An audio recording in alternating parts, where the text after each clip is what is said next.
Hello ನಮಸ್ತೆ filmy red ರಾಕ್ಸ್ಗೆ ಸ್ವಾಗತ. ಯಾರ್ಯಾರು ಈ ವಿಡಿಯೋ ನೋಡ್ತಿದ್ರೆ ಖಂಡಿತವಾಗಿ ನಮ್ಮೊಂದು ಚಾನಲ್ಗೊಂದು ತಪ್ಪದೆ ಲೈಕ್ ಮಾಡಿ, ಕಮೆಂಟ್ ಮಾಡಿ, ಅದೇ ರೀತಿಗೆ ನಿಮ್ಮ ಪ್ರೀತಿ ವಿಶ್ವಾಸ ಇರಲಿ, ಅದೇ ರೀತಿಯಾಗಿ ಸಪೋರ್ಟ್ ಕೂಡ ಮಾಡ್ತಾ ಇರಿ ಅಂತಲೇ ಹೇಳೋಕ್ಕೆ ಇಷ್ಟಪಡ್ತೀನಿ. ಅದೇ ರೀತಿಯಾಗಿ ಪ್ರಜ್ವಲ್ ದೇವರಾಜ್ರವರ ಒಂದು ಇಷ್ಟರವರೆಗೆ ಅವರು ಮಾಡಿರೋಂಥ ಒಂದು ಮೂವಿ ರಾಕ್ಷಸ ಅನ್ನೋ ಮೂವಿ ಒಂದು ಟ್ರೈಲರ್ ಬಂದಿದೆ. ಖಂಡಿತವಾಗಿಯೂ ತಪ್ಪದೆ ಎಲ್ಲರೂ ಒಂದು ನೋಡಿ ಅಂತಲೇ ಹೇಳ್ಬೋದು ಅಂತೆಲ್ಲ ಇಷ್ಟಪಡ್ತೀನಿ. ಯಾಕೆಂತ ಹೇಳಿದ್ರೆ ಎಕ್ಸ್ಟ್ರಾರ್ಡಿನರಿ ಆಗಿ ಈ ಮೂವಿ ಬಂದಿದೆ ಅಂತಲೇ ಹೇಳ್ಬೋದು. ಯಾಕೆಂತ ಹೇಳಿದ್ರೆ ಒಂದೊಂದು ಸೀನ್ ಕೂಡ ಒಂದು ಅದ್ಭುತ ಒಂದು ಸೀನ್ ಅಂತೂ ಖಂಡಿತವಾಗಿ ಇದೆ ಅಂತಲೇ ಹೇಳ್ಬೋದು ಅಂತೆಲ್ಲ ಇಷ್ಟಪಡ್ತೀನಿ. ರಾಕ್ಷಸ ಅನ್ನೋ ಟ್ರೈಲರ್ ಅಂತೂ ಅದ್ಭುತವಾಗಿ ಮೂಡಿ ಬಂದಿದೆ. ಟ್ರೈಲರ್ ಅಂತೂ ಹೇಳ್ಬೋದು ಅಂತ ಹೇಳೋಕ್ಕೆ ಇಷ್ಟಪಡ್ತೀನಿ.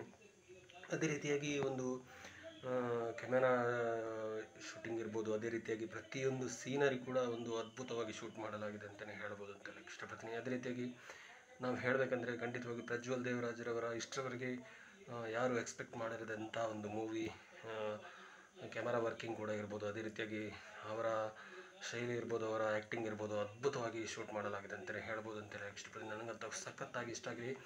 ಯಾರು ಈ ಟ್ರೈಲರ್ ನೋಡಲಿಲ್ವ ಖಂಡಿತವಾಗಿ ಒಂದ್ಸಲ ನೋಡ್ಕೊಂಡು ಬನ್ನಿ. ನಿಮಗೆ ಹೇಗೆ ಅನಿಸ್ತಿದೆ ಅಂತ ನಮಗೆ ಕಮೆಂಟ್ ಸೆಕ್ಷನ್ ಮೂಲಕ ಕಮೆಂಟ್ ಮಾಡಿ ಅಂತಲೇ ಹೇಳೋಕ್ಕೆ ಇಷ್ಟಪಡ್ತೀನಿ. ಅದೇ ರೀತಿಯಾಗಿ ರಾಕ್ಷಸ ಅನ್ನೋ ಟ್ರೈಲರ್ ಅಂತೂ ಮೂವಿ ಅಂತೂ ಸಖತ್ತಾಗಿರುತ್ತೆ, ಸ್ಟೋರಿ ಅಂತೂ ಸಖತ್ತಾಗಿರುತ್ತೆ. ನೋಡುವಾಗಲೇ ಖಂಡಿತವಾಗಿಯೂ ಎಕ್ಸ್ಪೆಕ್ಟ್ ಮಾಡ್ಬೋದು.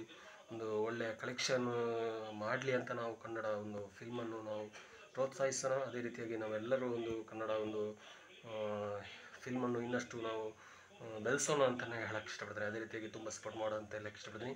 ಯಾರ್ಯಾರು ಈ ಟ್ರೈಲರ್ ನೋಡಿಲ್ವೋ ಖಂಡಿತವಾಗಿ ಒಂದು ಸಲ ನೋಡ್ಕೊಂಡು ಬನ್ನಿ ಅಂತಲೇ ಹೇಳೋಕ್ಕೆ ಇಷ್ಟಪಡ್ತೀನಿ. ನಿಮ್ಮ ಪ್ರೀತಿ ವಿಶ್ವಾಸ ಯಾವತ್ತೂ ಹೀಗೆ ಇರಲಿ. Thank you so much. Love you all. ಜೈ ಹಿಂದ್. Thank you.